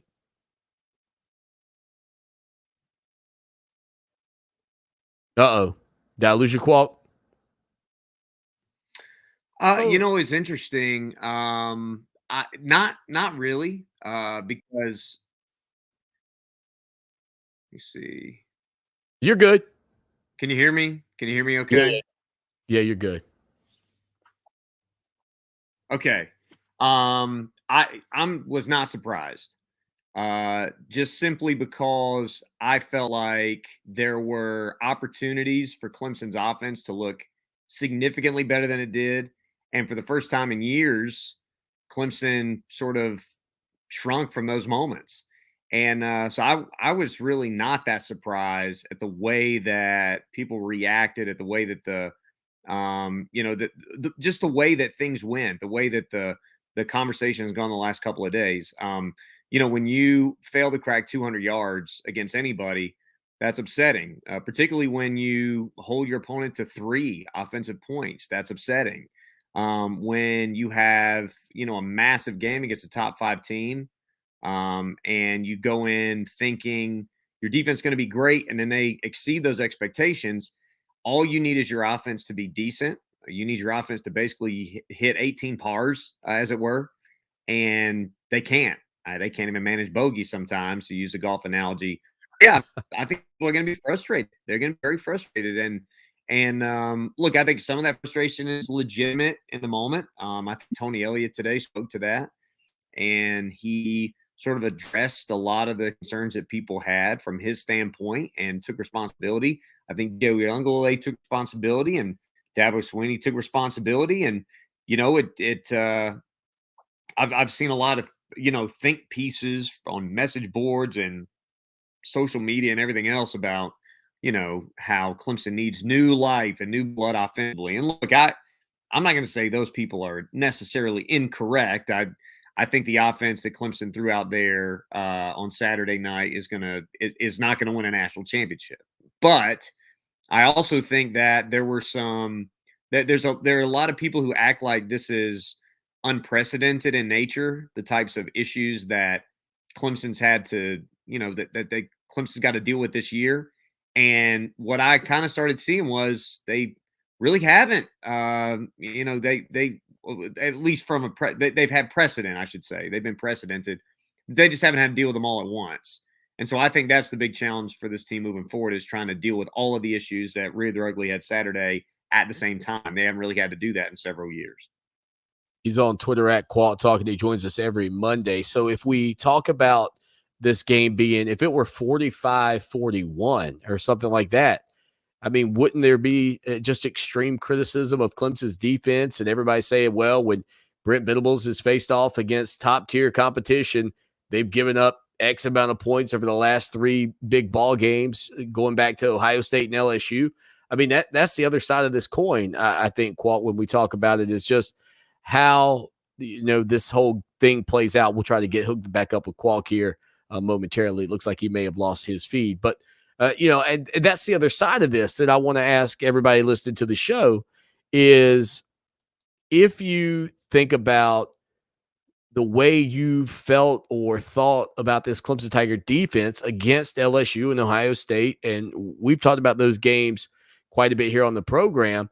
If Clemson had given up 45 points on Saturday night to the Georgia Bulldogs, those conversations are still out there. And instead, it's this just incredible defensive performance. I tend to believe, Qualk, and I'm glad I got you back with me, man. I tend to believe that outside of Georgia and Alabama, I don't know that there's a whole lot of teams in the country that would have made Clemson's offense look the way they did. So I don't have major concerns. Yeah, I agree with you. I mean, we have to consider that Georgia, even though they had issues on the offensive line, their offensive line is set up to dominate people. So merely existing is Georgia's struggle. Clemson's offensive line, I wouldn't say they're set up to merely exist, but Clemson's offensive line is an offensive line that's set up to manage. They're set up to just deal with different issues that arise and just give playmakers opportunity to make plays.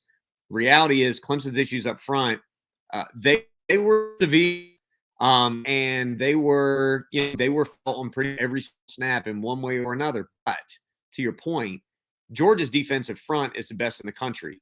Georgia's the worst team to start your season with if you're dealing with these types of issues. And because of that, I do feel like the ACC, I mean, there are a lot of folks who are saying, oh, Clemson's going to struggle in the ACC. I mean, maybe so. But hear me out. Clemson held Georgia's offense to 3. Now, I don't think Georgia's like they're not running the fun and gun Spurrier offenses from his Florida days, okay? I'm not, don't misunderstand. But that offense is better than a lot of teams in the ACC. So if you win a bunch of games 17-0, so what? 17-3, so what? To me, it doesn't matter how you win these games. And I understand people want to blow out the teams that you play that aren't at your level. That might not be where Clemson is right now. This is also a team that has seen, and I know we forget about this because of the glorious moments that they shared, but Deshaun Watson looked like a deer in the headlights a little bit in the second half of the game. Everybody wants to talk about the throw to Sharon Peak. The opener against Georgia in 2014, Deshaun Watson had some moments where he was basically out there getting sacked twice and going and sitting. I don't know if folks remember that. Trevor Lawrence would not have won in College Station in his second career game. So DJ Uiagalelei in his third career start looking like a deer in the headlights against the best defense in college football. I just don't think it's cause for significant concern. Now, there will be concern if he can't pick up the pieces and elevate his game. If Tony Elliott doesn't show that he's maybe a little more inventive and creative. I felt like there were ways to simplify the game that he sort of neglected from time to time. I felt like, taking the ability to even make reads and taking the ability to make decisions away from DJ Uiagalelei when it was clear that he was paralyzed, and particularly that second quarter where the decisions were just not coming easy for him. I felt like Tony probably could have done a better job of that. But DJ is going to play better. I think Justin Ross is going to play better. You're going to more see running brute as they get older. This is a terrible game to break freshman at left guard and running.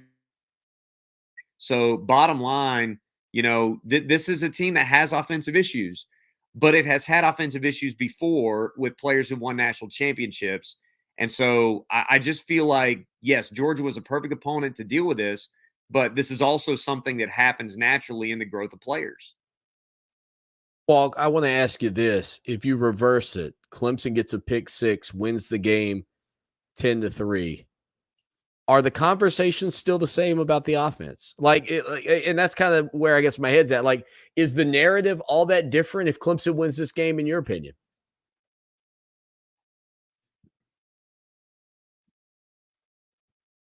No. I don't know what's going on. Oh, man. You got me, Qualt. Uh-oh. He's got the Swanee, I'm sorry you broke up a little bit right there. Can you repeat that one time? Yeah, sure. So if Clemson gets the pick six and wins 10-3, are the conversations different today?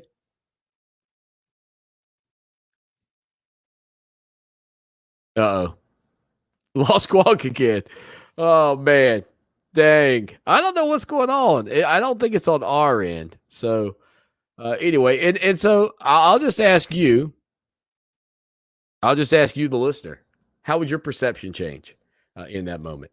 803-450-0086. Text line, phone line.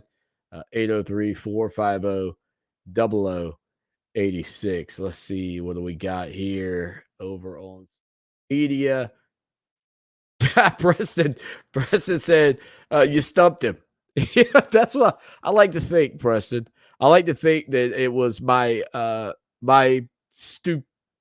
stupendous questioning that threw a curveball at William Qualkenbush. So he says his internet's been down all day. Hey, no worries, Qualk. No worries, man. No worries. We'll roll on without William Qualkenbush here on a Monday afternoon. 803-450-0086. You know what? I might could figure out how to get him on, but it's probably not worth it. My perception would change if we had scored even once. Thank you, Linda. Yeah, that'll do it. SCU says, stop looking at me, Swan. I mean, how can Rob have that drop and I don't? I mean, how can Rob have that drop and I don't? Well, that's the dumbest thing I ever heard of. Right?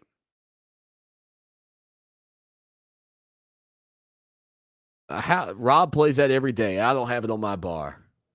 I need to go get it. 803-450-0086. Text line, phone line. Again, thank you to William Qualkenbush for hanging out with us for a little bit.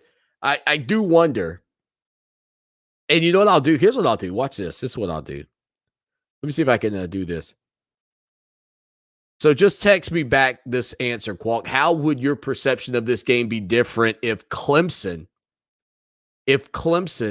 had the pick six and won 10-3? That's what we want to know here. And that'll be the final thing for William Qualkenbush today on the show. So we do it a little different. We do it a little bit different. Like some people, remember this when we were doing the show from the studio, and occasionally I wouldn't get the hype video music in, and I would replay it. And I would tell you then, and I really mean it, I think a lot of people wouldn't do that. But you know what? You got to be a little unconventional in this business. And that's what I want to be. I want to be the unconventional host of the show that shakes the Southland.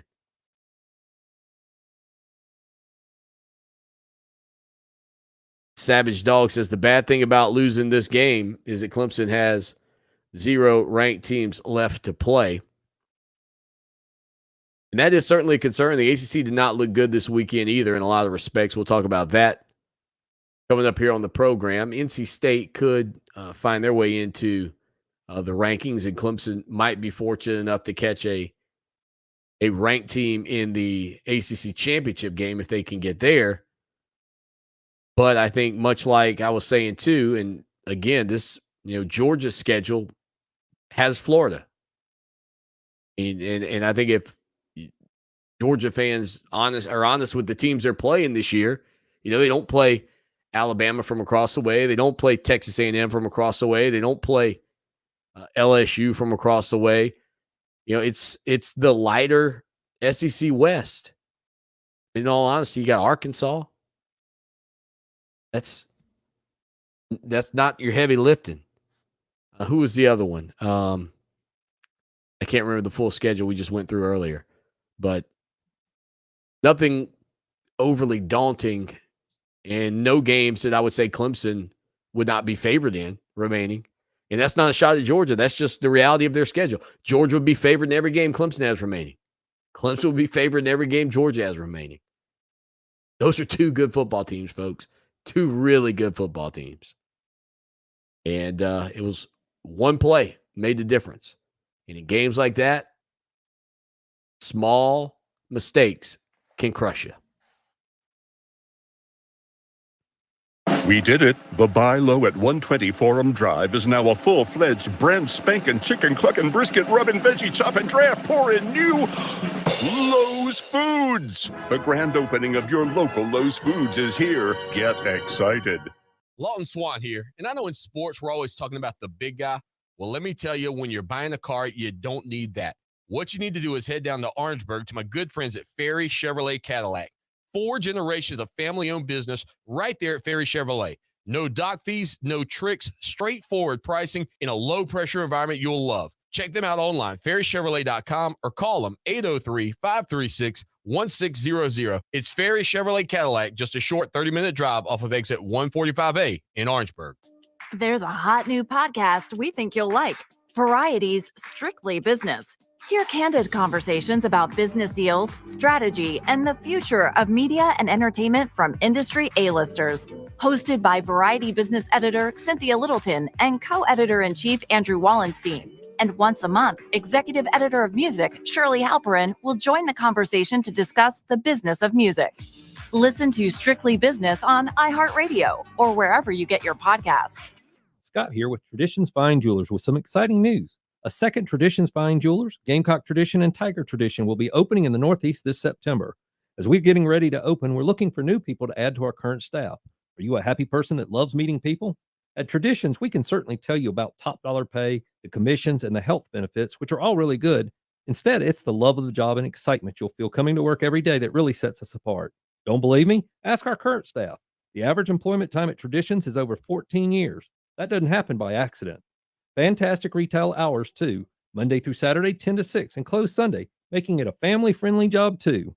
We are setting up interviews now at our Lexington location, and we'll be adding staff at both Lexington and Northeast, including management opportunities. Call us at 803-520-1969 or email me at scott@traditionsfinejewelers.com to set up an appointment, or just stop by the store and let's see if we can work together.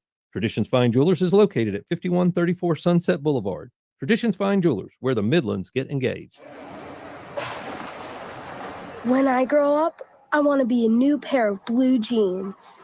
When I grow up, I want to be a kid's first computer. When I grow up, I want to be a glass countertop in a new home. When I grow up, I want to be a kid's best birthday present. When I grow up, I want to be a football stadium. When I grow up, I want to be a warm fleece on a cold day. When I grow up, I want to be a fancy backsplash. I want to be a bike that races around the country. When I grow up, I want to be a bench on a forest trail.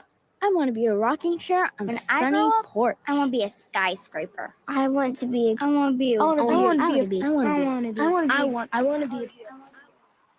When I grow up, I don't want to be a piece of garbage.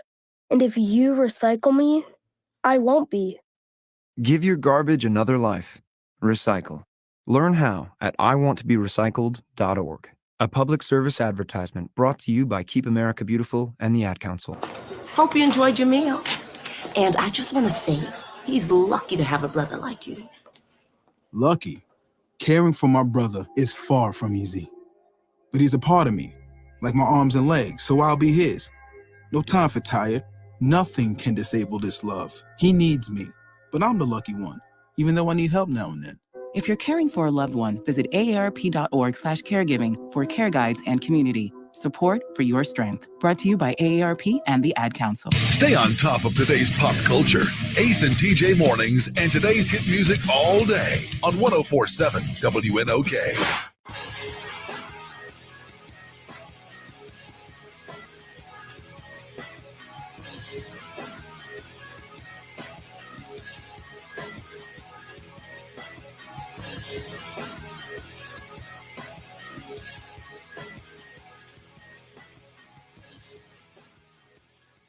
Clemson Sports Talk on a Labor Day Monday. Thank you for hanging out with us here on the show. Lots to get to still, and I appreciate William Qualkenbush for joining. So I did pose that question to him, and here was his response. He said, I think the concerns would be the same. The question, if you're just tuning in, was, had Clemson had the pick six and won the game 10-3.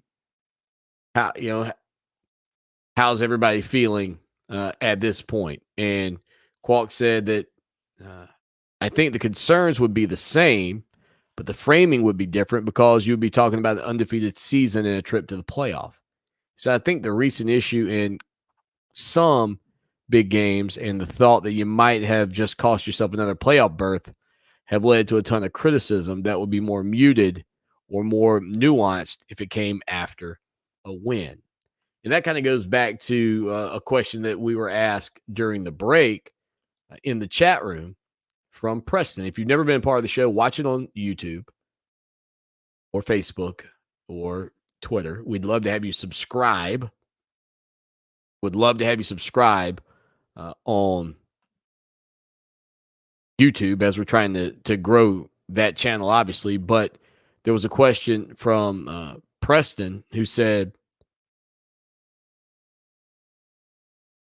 would Clemson be left out of the playoff if they went out? Is Clemson being left out of the playoff if they went out only a possibility if Georgia wins out and loses to Alabama?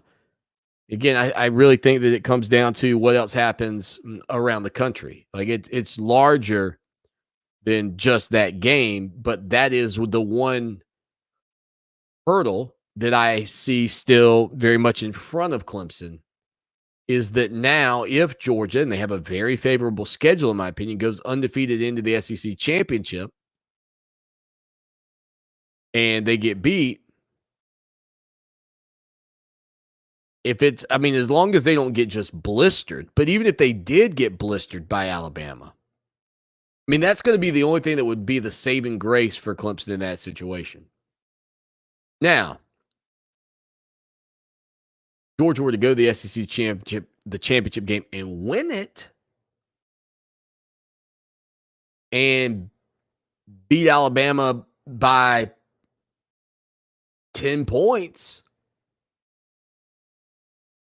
35-20, 31-21, they were to go and win it, then I think the argument between Clemson and Alabama probably is at that point might be a little bit easier for Clemson.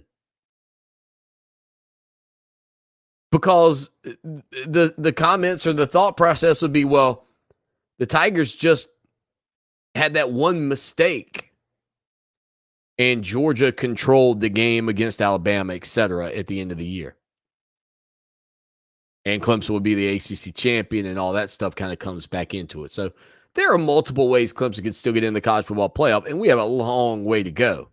The Tigers could also lose 2 more games this year, and you just think about what bowl matchup you might get to go to.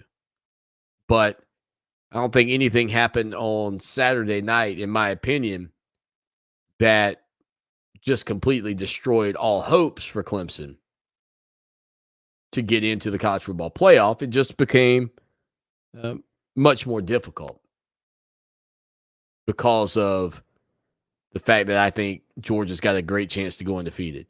I don't know that Georgia is going to have 2 losses. And you got to have somebody get out of your way.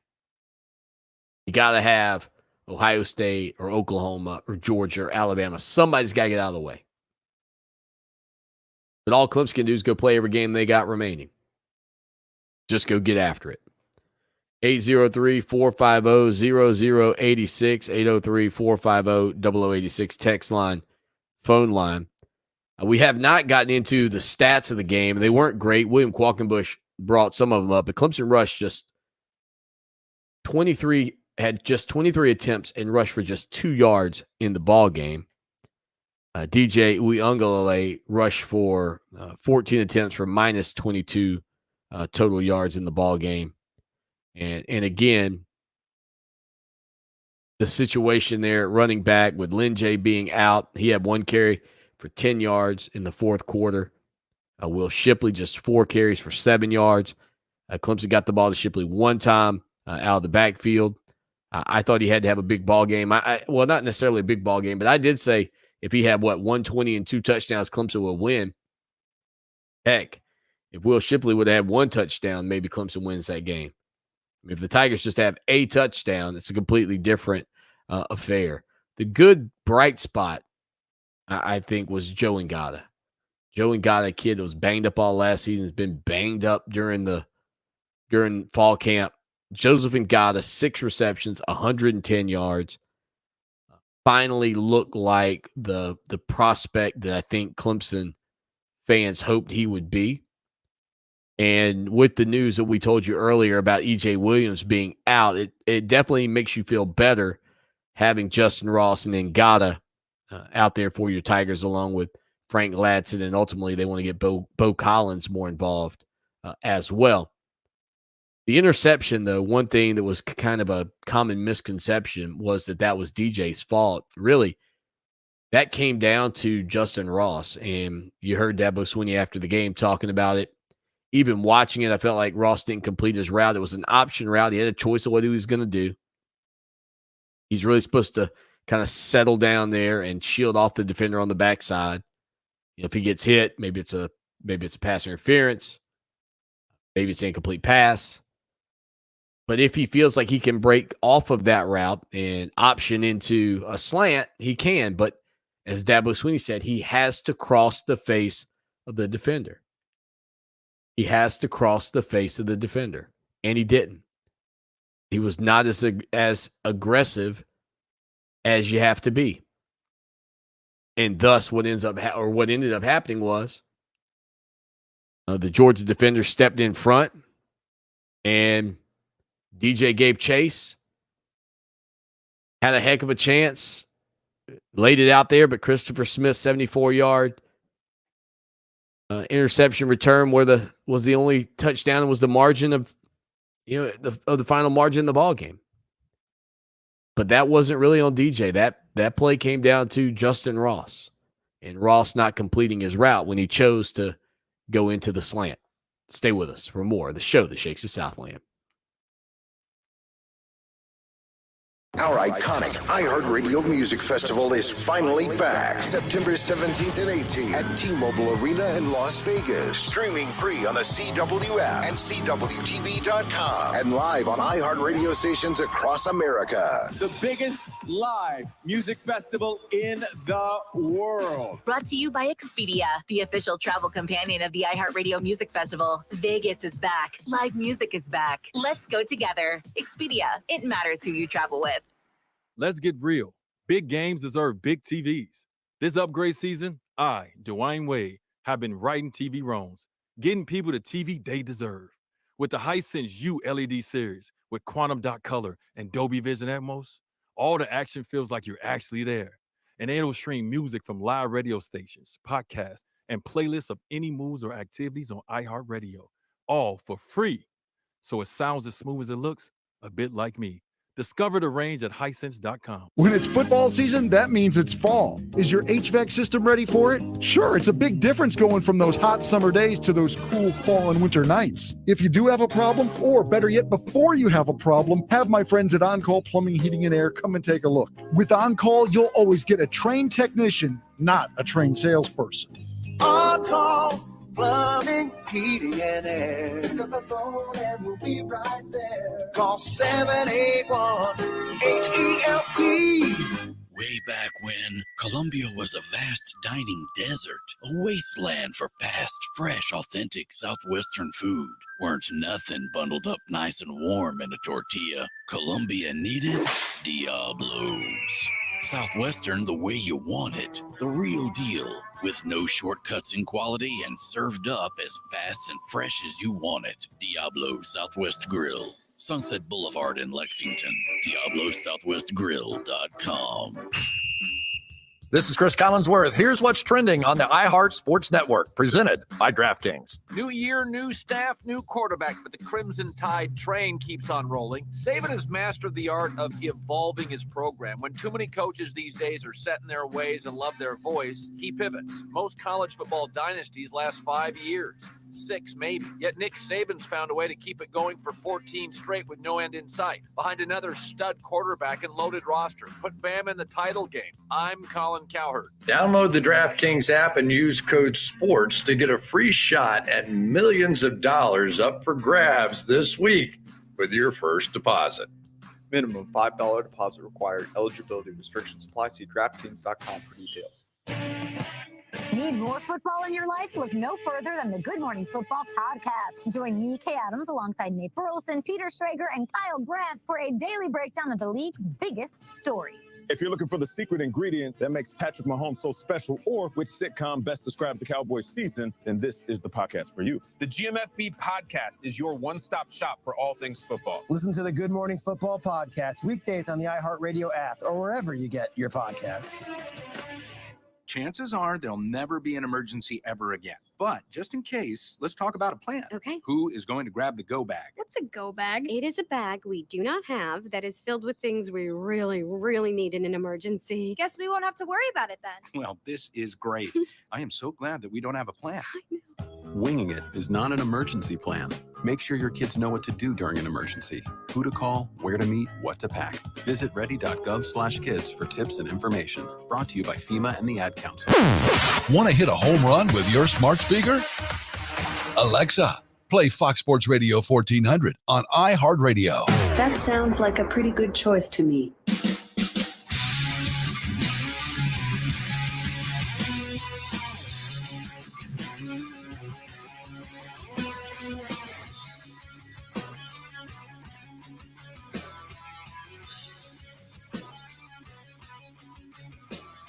The show that shakes the Southland, Clemson Sports Talk, on a Monday afternoon. Again, a somber Monday for many Clemson Tiger fans as Clemson comes up short in their season opener against the Georgia Bulldogs, 10-3. A defensive battle. I mean, it was hard, I think, for anybody to really get excited. Not a lot of huge plays in the ball game. We were kind of looking at some of the numbers, just explosive plays weren't there in an era where we have explosive plays left and right in most college football games. And for both of these teams to currently have 3 offensive points on the board speaks volumes about how good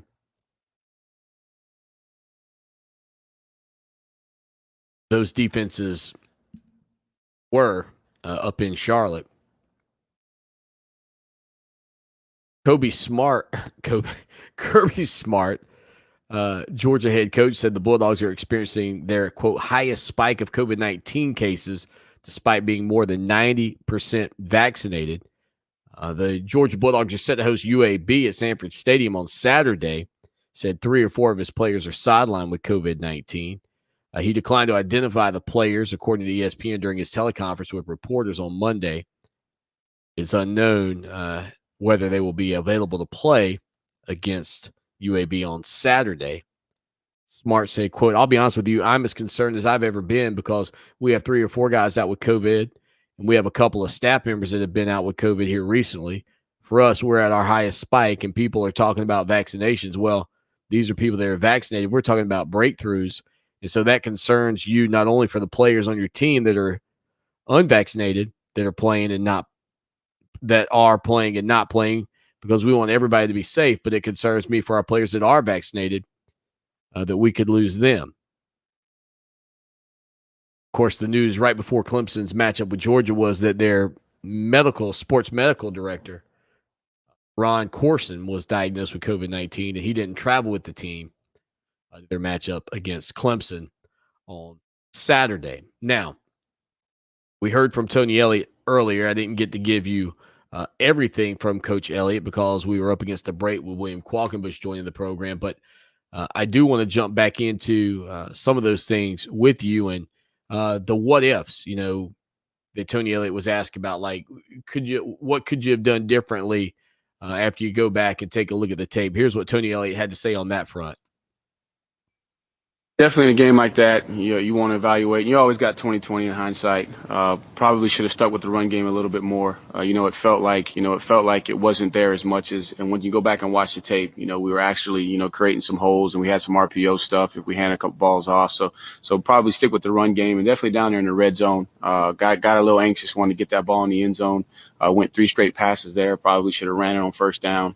See if we could, get a couple more yards there. And then also right after the turnover, I said it, after the game, I looked down on the call sheet, was reading the call off, and got 2 similar calls, and I called it wrong and put DJ in a tough situation that resulted in a sack, which now got us out of field goal range. So those are a couple of things that I could do better. But we wanted to be aggressive. We wanted to attack. We knew that the weakness of their defense, if they have one, is their secondary. We knew it was going to be tough to run, but probably would have committed a little bit more to the run. Still want to stay aggressive. And then in those 2 situations down there on the 5-yard line, and then right after the turnover that we got, thought I could have managed those situations a little bit better. So again, a couple of things there that I want to make sure that you got a chance to hear. Tony Elliott saying, look, yeah, I feel like we should have run the ball probably on first down in that situation at the goal line, first and goal at the 5. That's exactly my thought. And I'm telling you, I would have run the QB power. And if we'd have gotten 2 or 3 yards, well, now I'm second and goal at the 3. All bets are off. I might even go for it on fourth down at that point, right? I mean, I might just punch it in, try to get 7. I don't know if I'm at the 3 or 3, 2, or 1. Then I'm not still going to go for it on fourth down and say, fine, I'll just stick it on the back of my defense again. The other thing is the situation where he said he looked down and got the wrong play call in, and that ultimately led to back it up and put it in reverse, as I talked about earlier. The moment there where Clemson gets the turnover, Balin Spector, you're in field goal range essentially, and you beep, beep, beep, you back it up, and now you're not. That's hard. That is a bitter pill to swallow in a game where points were at a premium. But again, Tony Elliott addressed it and gave his thoughts on it. And I know there have been a lot of people that are critical of Tony Elliott. They will continue to be critical of Tony Elliott. But some people out there, man, have just said some things I don't get. Like, there are people out there on social media saying, well, that's what happens when you're woke. What? Because is it woke that DJ Uiagalelei can now get paid to play football? Like, is that what's bothering people? I told you it would change for people. I told you. Like, he's not the only kid making money playing football with his name, image, and likeness. But he's now woke, and that's why Clemson is bad. It doesn't make any sense.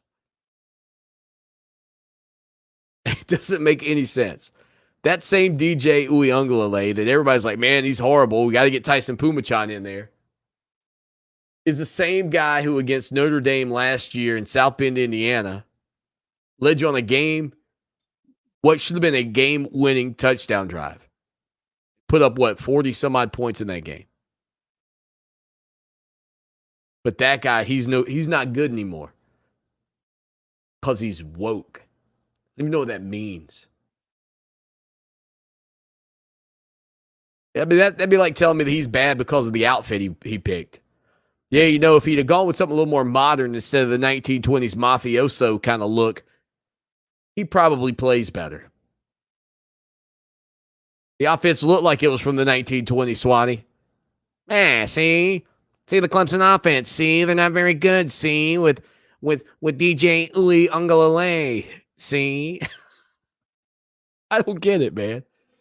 But you know what? I appreciate it because it gives me a good laugh. I mean, I get a chance to read some of the stuff on social media, and I immediately just start rolling. All right, final segment. We'll hear from Brent Venables. Stay with us for more Clemson Sports Talk.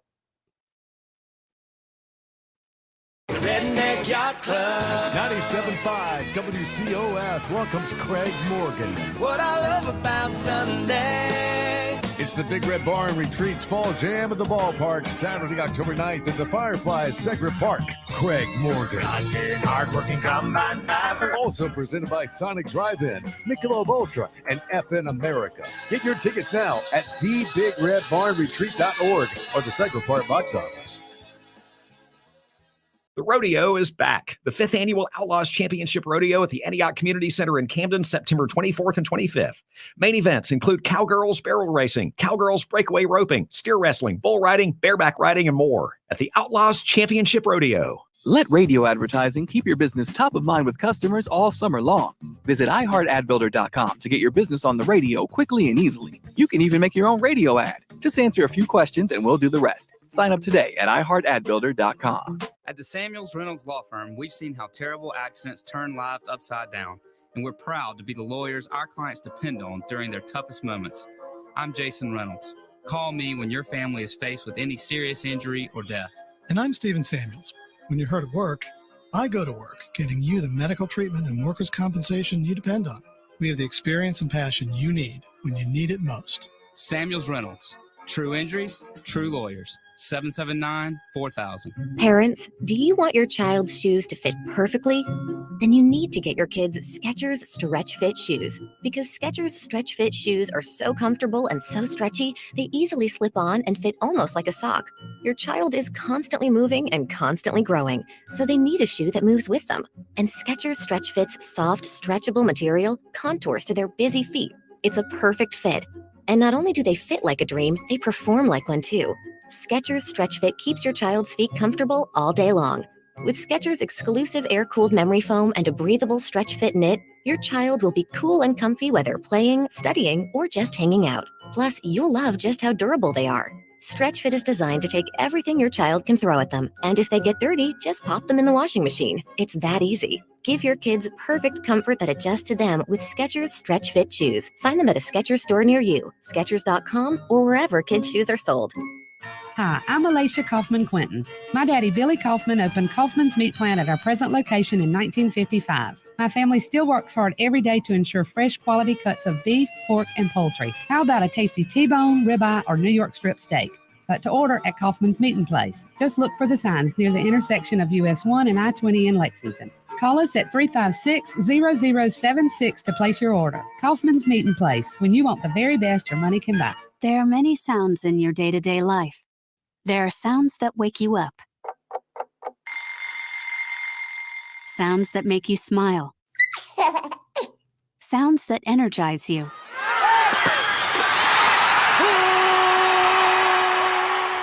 And sounds that help you relax.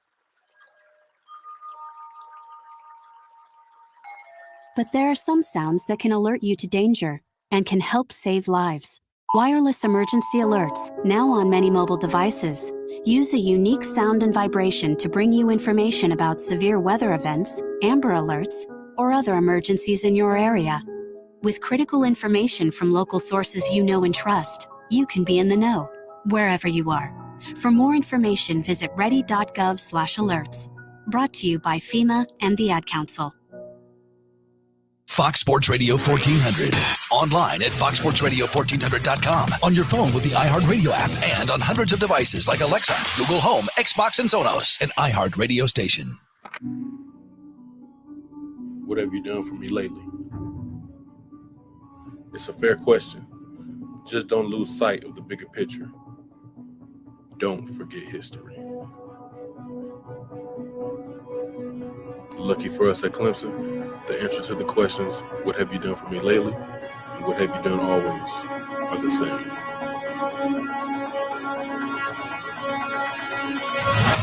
We win.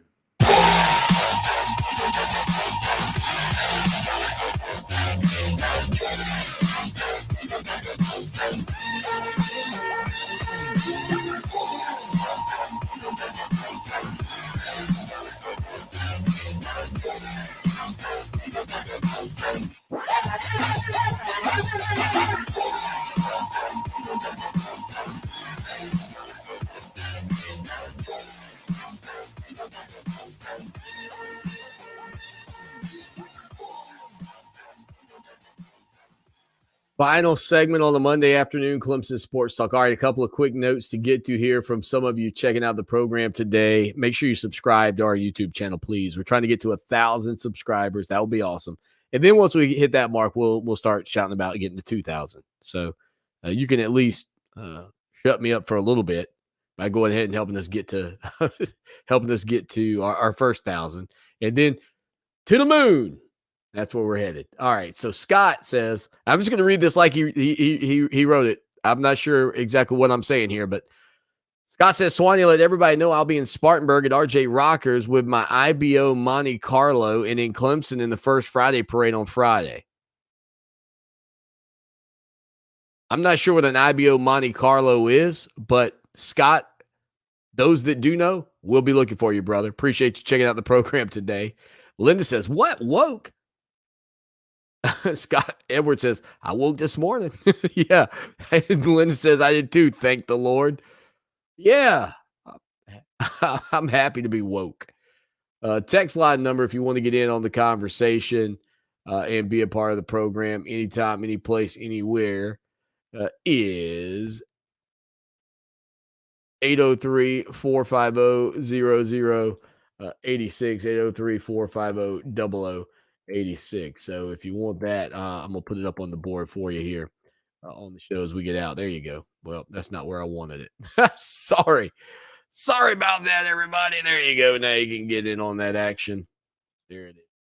There, head over to the YouTube channel to subscribe. How about that?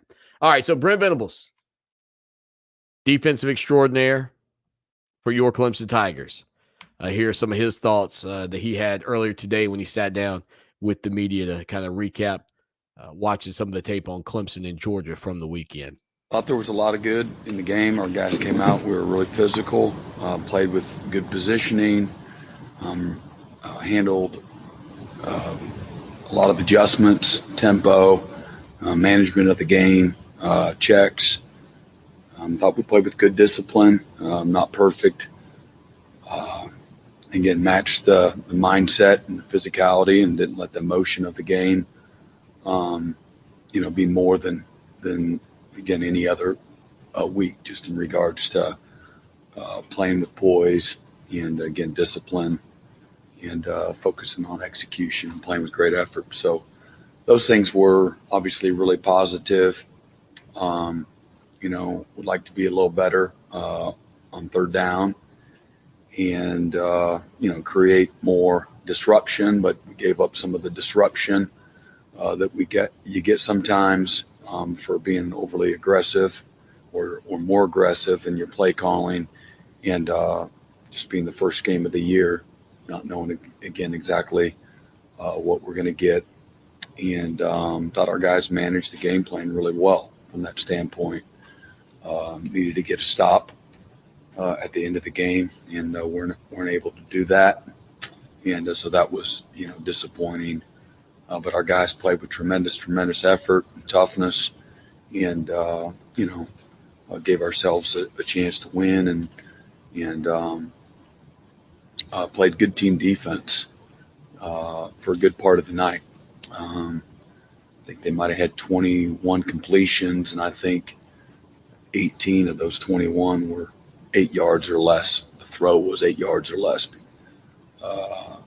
and I think they were maybe 2 of 10 on throws of 9 yards or more. So when the ball was challenged and pushed down the field, our guys really did a nice job, whether we picked it or had a PBU. There's a couple of interference that were in there as well.